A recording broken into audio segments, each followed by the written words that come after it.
Today's strategic plan workshop is the fifth in the series of regular updates to the board and the community. It also marks a critical milestone of our overall development timeline, sharing the draft themes, goals, and measures with the board and the community. I want to thank the 35 members of our strategic plan steering committee for their meaningful contributions and process thus far.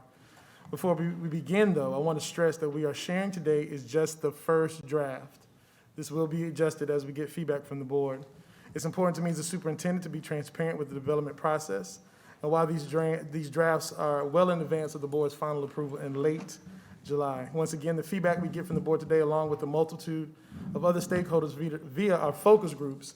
Again, our focus groups will be discussing a lot of issues, including that will inform some of our ESSER 3 decisions, will be conducted later on during the month of June and July. We will be used by district leadership and the steering committee to make those themes and goals and et cetera. And with that, I turn it over to our Chief of Staff office for our brief presentation today on strategic plan.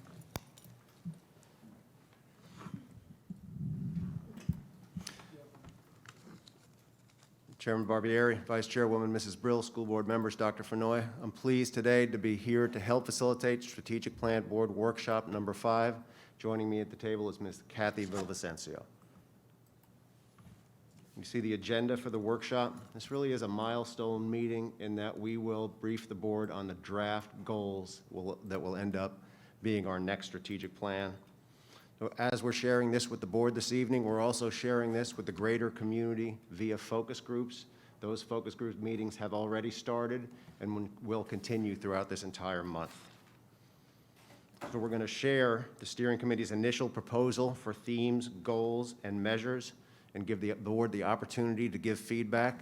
You've really got a couple options regarding feedback on this strategic plan workshop. There'll be a similar workshop later in the month. You could choose to wait and give feedback later on after the process has started to play out. You could give specific feedback on goals that you think is applicable.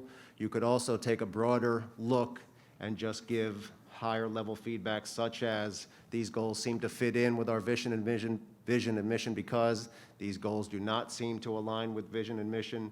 There's too many goals, there's too few. I think this feels right. So keep in mind that the feedback you give tonight will ultimately help the steering committee guide us towards the final goals that will be presented to the board late summer. Speaking of the steering committee, you've seen this slide before. This is a visual of the organizations and the people representing those organizations who make up the steering committee. I'd like to take a moment to thank them for their hard work. They've put a lot of hours in, worked particularly hard, and the quality of their work has been really outstanding. So I'm grateful for all of their efforts. I'm going to point out that you can see that this steering committee is comprised of a mix of community partners and district staff. And that's by design. You know, COVID has taught us a lot of lessons. One of the most poignant lessons that I've learned is the importance of community support for a school system.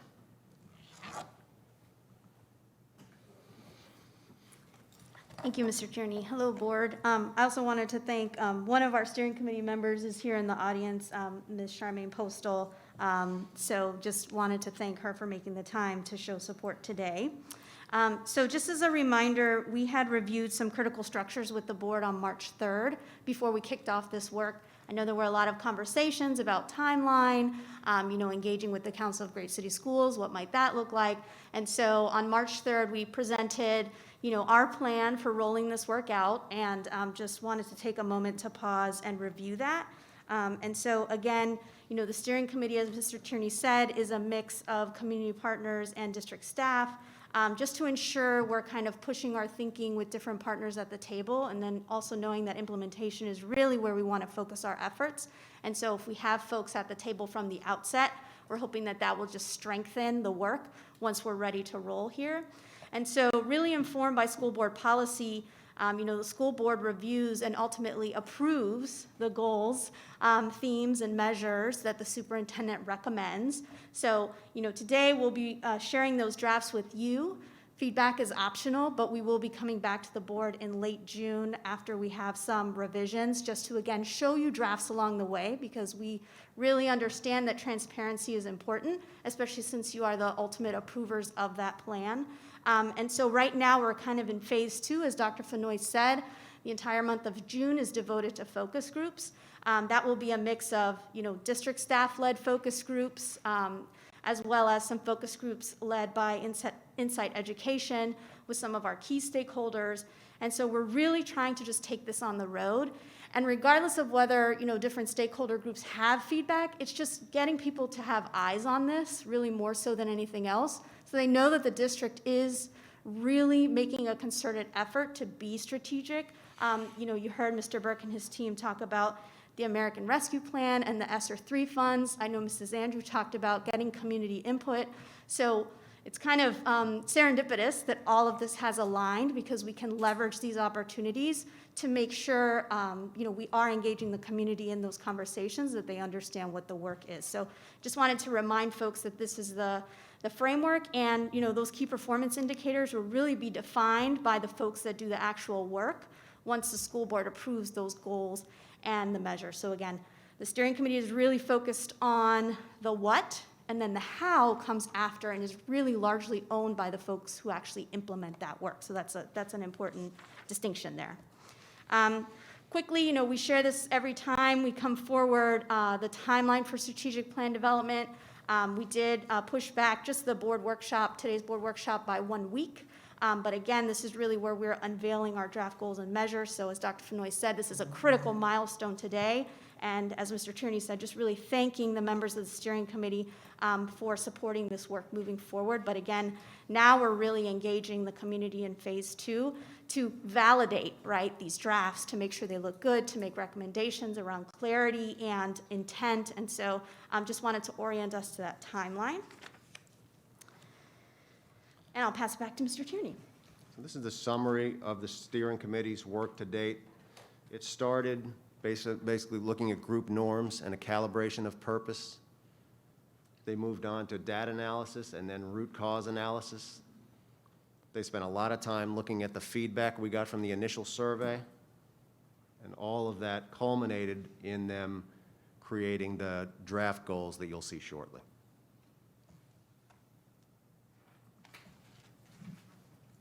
Insight Education Group has been assisting us with facilitating all the steering committee meetings.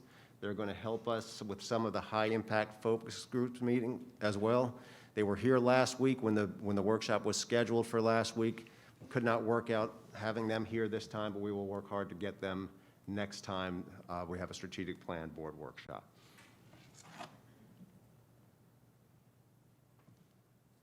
Mrs. Andrews, sorry.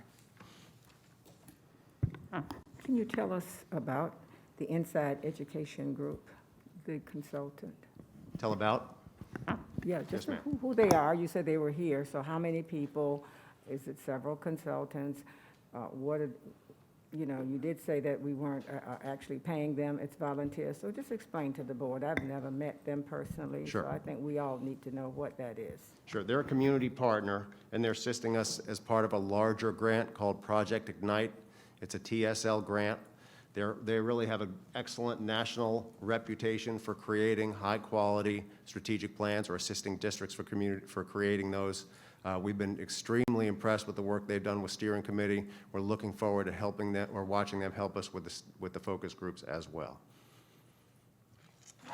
And I'll just share, I know we shared some sample plans with the board, when we started this work back in March. And so Guilford County, we have that REI connection with Dina Hayes. Insight actually helped them with their strategic plan. So we shared that with you. We can reshare it again.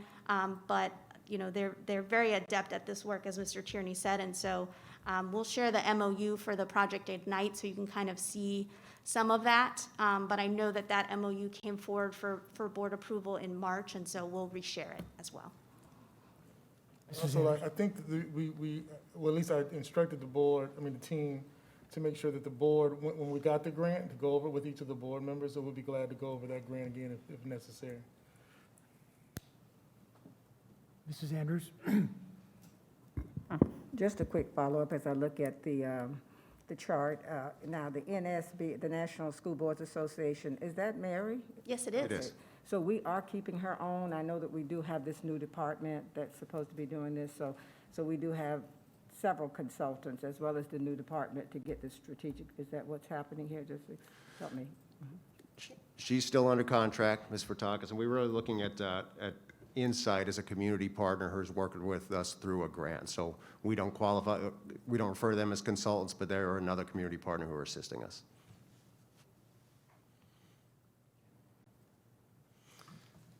These are the guidelines that the steering committee used when they were using the draft goals.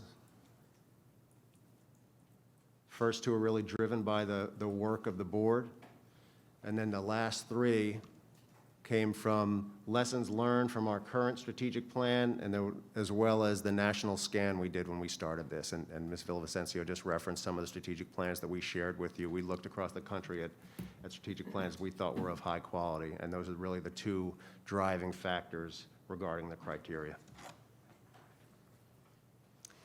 All right, so we'll kind of get to the meat of the sandwich here. So when the steering committee started drafting goals through the facilitation of Insight, and I know Ms. Andrews talked about how many people, right? So we're working with one project lead, and he really facilitates the meeting. So I encourage everybody to go to palmbeachschools.org and watch those recorded steering committee meetings so you can kind of see that in action. And then we also sometimes have some, one or two support staff on the call as well. But really having that one dedicated person means a lot because we have frequent meetings with him as we prepare the content and make sure that, everything the board has tasked us with is aligned with the work of the steering committee. So just showing this slide because, we use the word goals, measures, targets. Buzzwords are very big in education in particular. So we shared this with the steering committee just to norm on what their scope of work is as a steering committee. And of course, want to highlight that the steering committee is absolutely informing a lot of this work, but ultimately, we're circling back with principals, with our chiefs and division and department heads to make sure that they are also providing feedback, either via focus groups or other more targeted, executive cabinet meetings, because we understand that it can't just sit with one person.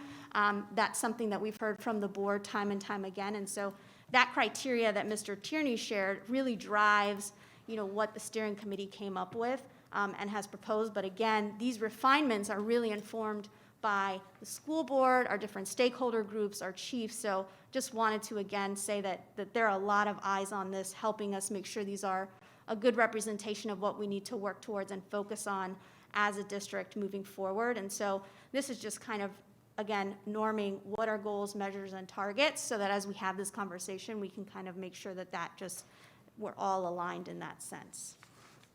And so the next 3 slides are the 3 themes and goals and associated goals and measures that we are proposing thanks to the help of the steering committee. As Dr. Fenoy said, this is the first draft, so everything is open to feedback. I think today for the board, it's definitely optional to give us some feedback on this, but we really want to put this in front of the board to see if there's any feedback that you would be willing to provide, that may help the steering committee's work as they refine these goals.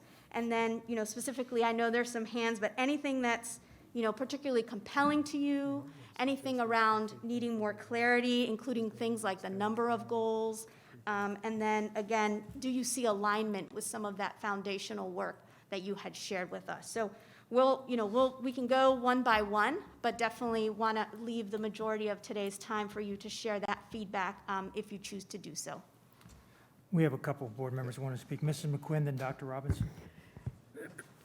Mine will be at the higher level, and I've already given Kathy a heads up about what they are. On closing the gaps, so I'm looking at goal 1.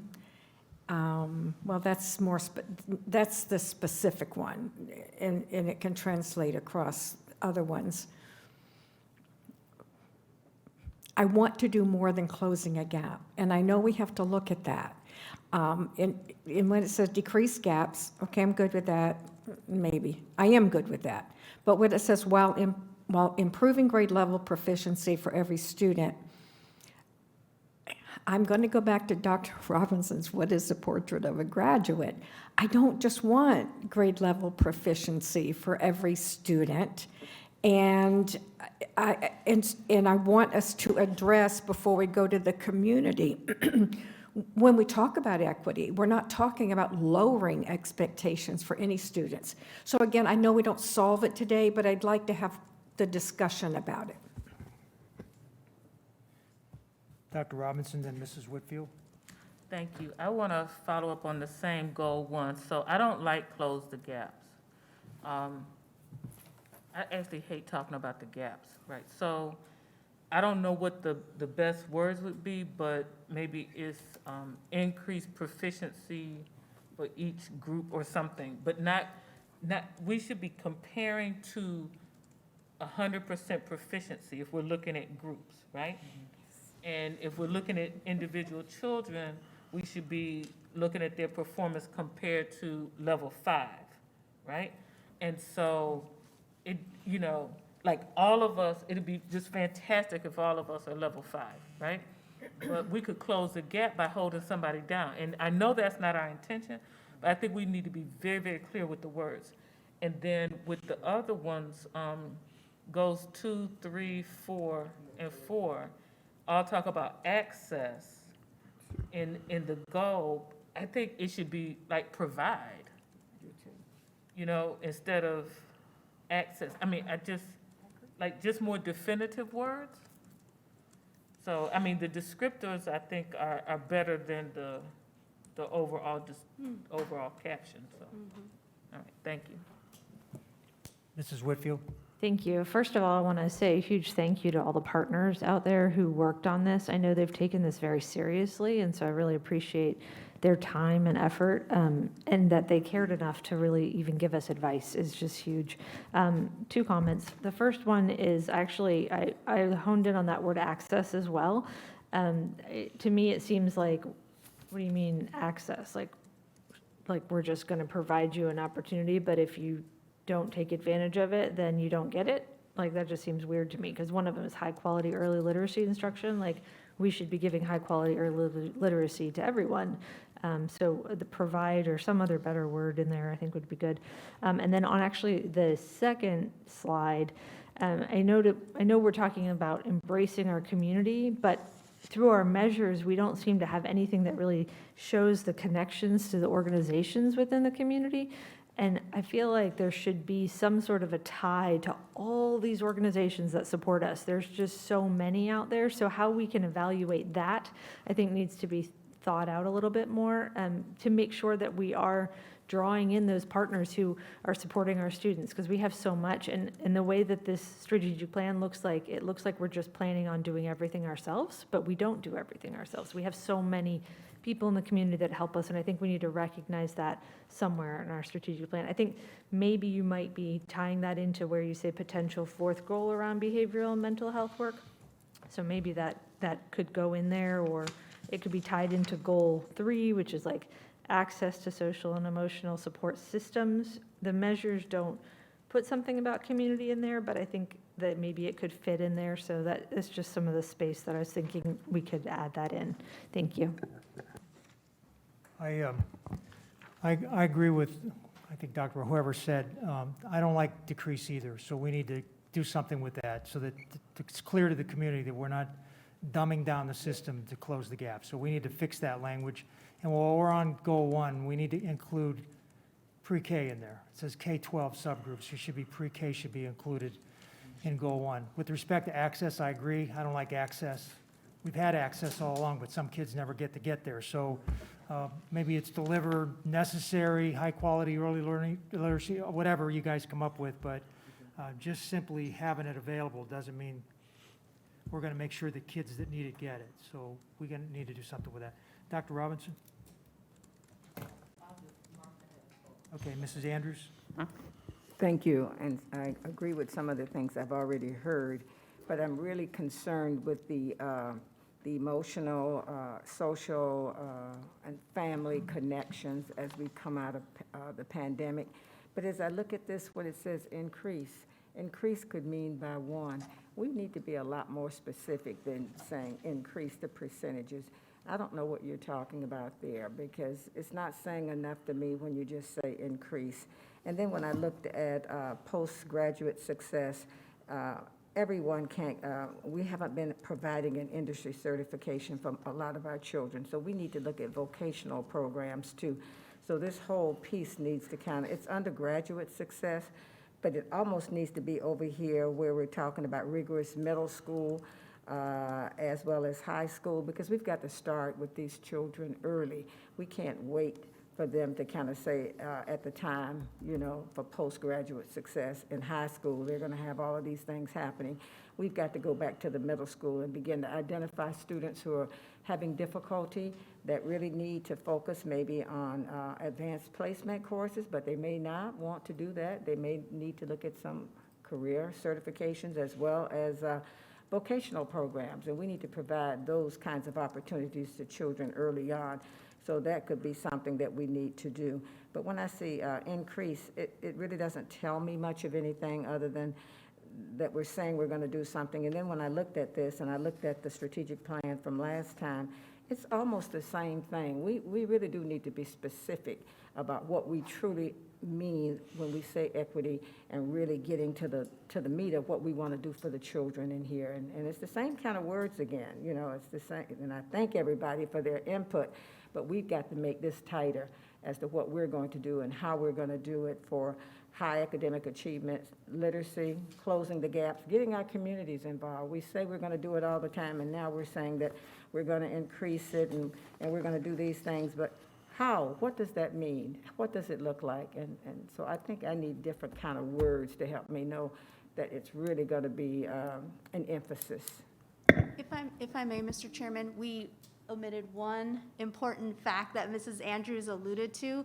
We don't have the targets in here yet, simply because I think there's always a perception that the plan is already written. And we have definitely tried our best to mitigate that, because that is absolutely not true. However, we thought if we put targets already, it would kind of send the message that this is set in stone, we're not coming back. And so that's a very good point. Once these look like, this is on the right track, we made the tweaks. In June, we're hoping to come with some of those proposed targets. So thank you for pointing that out. I want to follow up. I like the targets that's coming, but I'm talking about different kind of words when we start talking about community and what we're going to do. Not increase, but what kinds of things are you going to do? I want to see the targets for sure, but I want to see some different kind of wording in here that makes me know you're doing some kind of action other than just saying increase. You know what I'm saying? Understood. And when you get to the community, you're going to increase the percentage of families. What does that mean? That doesn't mean much to me when you say that, but what are you actually going to do? And then you can put the targets in there, but I want to know specifics of what kinds of things you're going to do.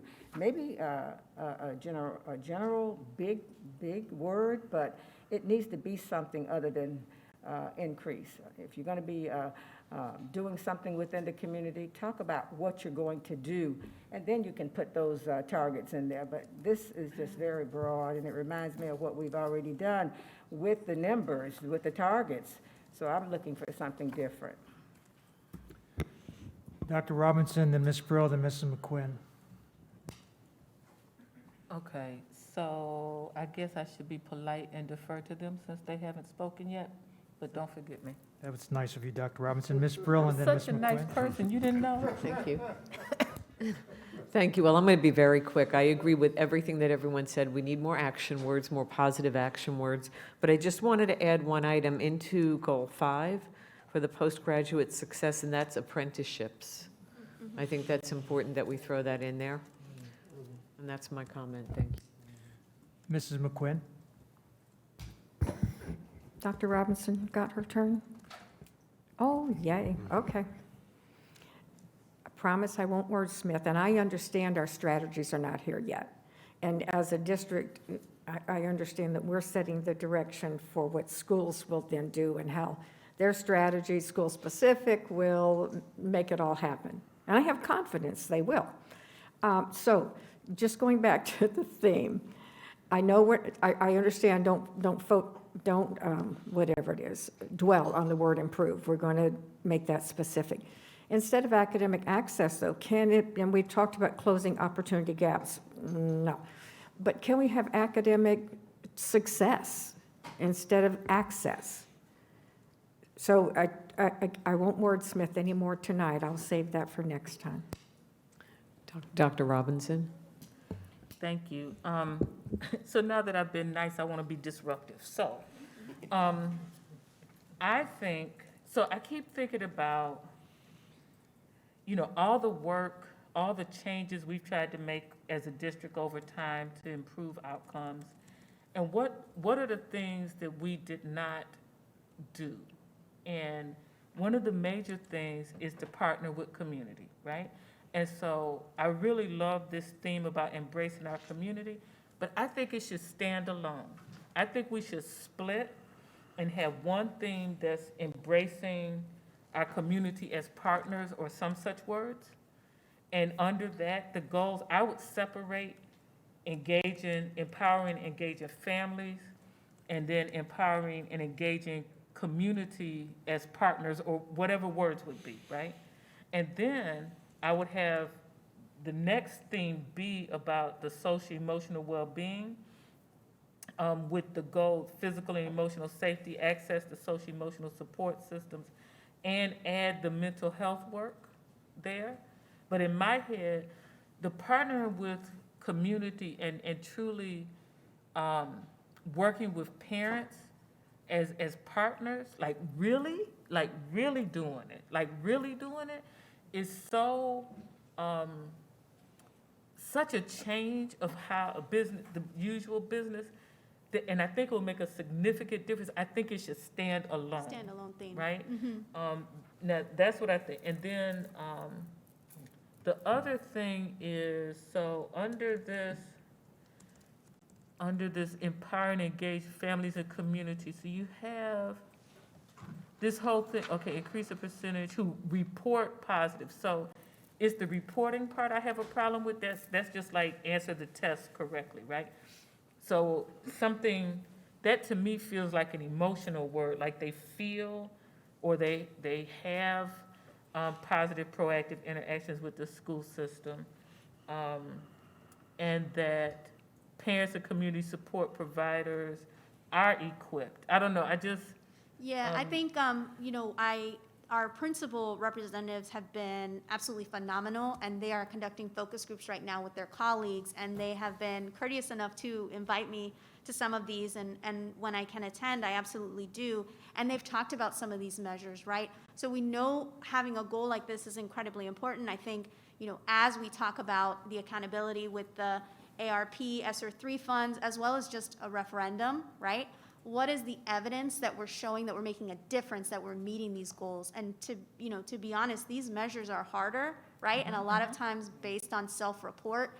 And we typically just say how many sessions we provided, how many referrals. So how do we turn that into something else? And so I think that's still a challenge, but, appreciate you calling that out. I think we'll continue to work on that. And I think, again, having the focus groups, particularly with our principals and other folks, with our chiefs leading their direct reports in these focus group conversations, will allow us to kind of get that group think and hopefully, come up with something that does it justice, but definitely hear you on all My that. question, and not just for Dr. Robinson, but for the board, but do we want to quantify that?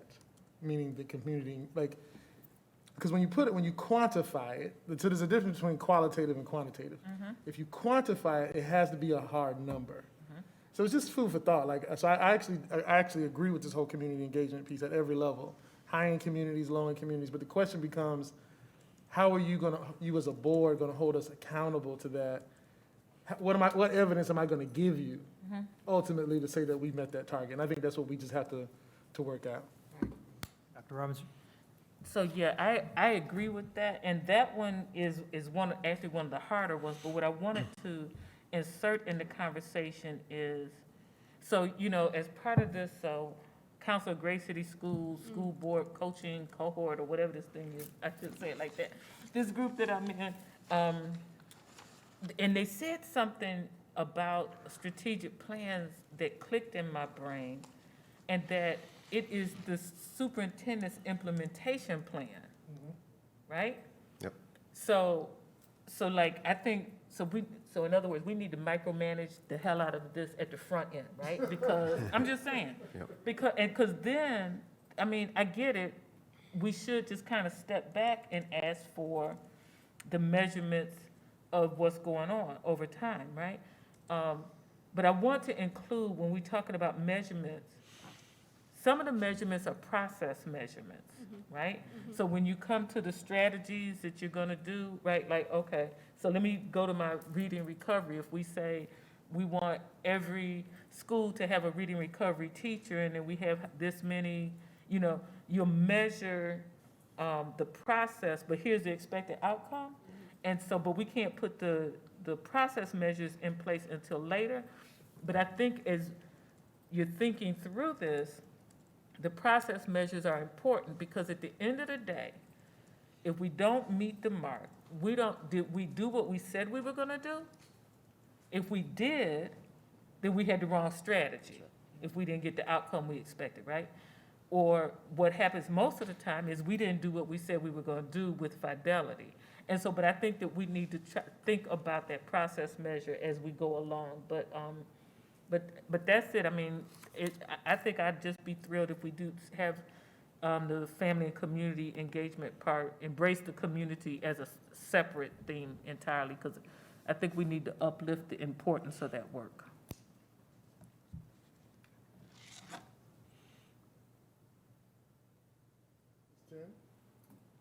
Go ahead, Mrs. Whitfield. I just was thinking about what Dr. Fenoy just said about how to evaluate this. I remember when before I worked for the school district, I would go to schools and I would work with them, and then they'd say, you have to fill out this business partnership agreement because we have to get credit for you.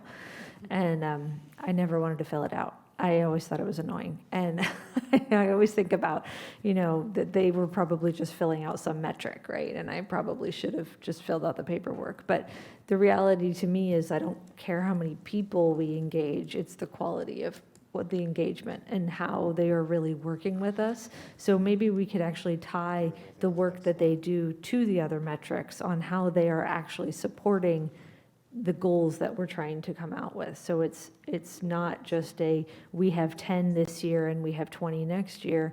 It's more of a look at the quality of how these people are working with us and how we are giving them opportunities to participate and support. Because I know when you work for a nonprofit in this community, having a partnership with the school district of Palm Beach County is huge. And having the opportunity to put on your, things that you have done, look at how the school district finds us as a valuable partner means that they can raise more money for their organizations, which then gives back to us. So I think we need to really look at the quality of those partnerships and how we support them in supporting us, if that makes sense. Thanks. Dr. Robinson.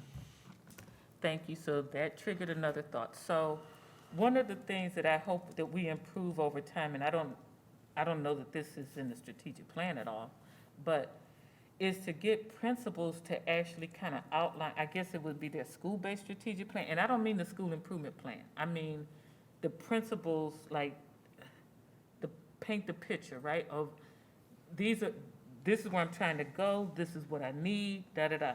And then when these community partners come, these nonprofits or whatever, that they fit into that school's plan, not just what they have. Because what I have seen happen too often is well-meaning organization goes to the school and says, we would like to do da-da-da. And the principal say, oh, that's lovely.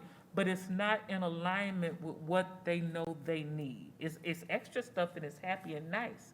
But if we can just get, and I think principals need training, honestly, to take their vision and their dream and outline it. Sometimes it almost has to be line itemed so that, the community members might say, well, I'll pay for 2 children to be in the after-school program for a semester. And it's a bite-sized chunk, but we have to teach principals to think that way. And so, yeah, and then they can say no. They can say, that's lovely, but no, this is what I need you to provide for my school, and not just accept whatever is being offered. Yeah, I do want to caution us, right? And I guess it's because I've been hanging out with a lot of principals lately. A lot of times the strategic plan, it seems like everything falls on the school center, right? Everything that needs to be done is dependent on the success of our principals. And I think in my conversations, trying to reassure them that the strategic plan is really also about central office being that supportive structure they need to get everything done. And so, like I said, the principal representatives we have on the steering committee have definitely said, we want to see some things in this plan where there's a shared responsibility, right? And that's something I think the board has made loud and clear in its vision statement, particularly about what our ownership is. And so I know as we go through this plan and this last theme that's on the screen, really making sure that as we continue with these drafts, elevating that shared responsibility, right? Because, the principals are really a huge lever of change, but we also have to be cognizant that sometimes we kind of say, well, this is with the principal, this is with the principals. Everything can't be with the principal, right? So what are the things that we can kind of take over in that? But I definitely hear you, Dr. I think some of that will be ultimately owned. I think Ms. McQuinn said earlier. Our regional offices we have a great opportunity there to make sure that the fidelity is executed. So, Mr. Tierney, I turn over to you. So our next steps, really the next steps is focus group, so that we regularly hear from the board regarding the importance of community feedback and communication with our community. We heard at the previous workshop, and we're gonna carry that theme through the strategic plan creation and the vetting of the draft goals. So there will be hundreds and probably more of people involved in focus groups in the coming weeks. They've already started. They'll continue this weekend and throughout the next week so that we will refine these draft goals and be ready to bring something back towards the end of the summer. And I would just like to thank the board. The quality of the feedback I thought was really outstanding. It was good food for thought, and we will take this back to the steering committee, who will incorporate that feedback into the refinement process for the goals. So I appreciate the feedback and the work, and that concludes the workshop.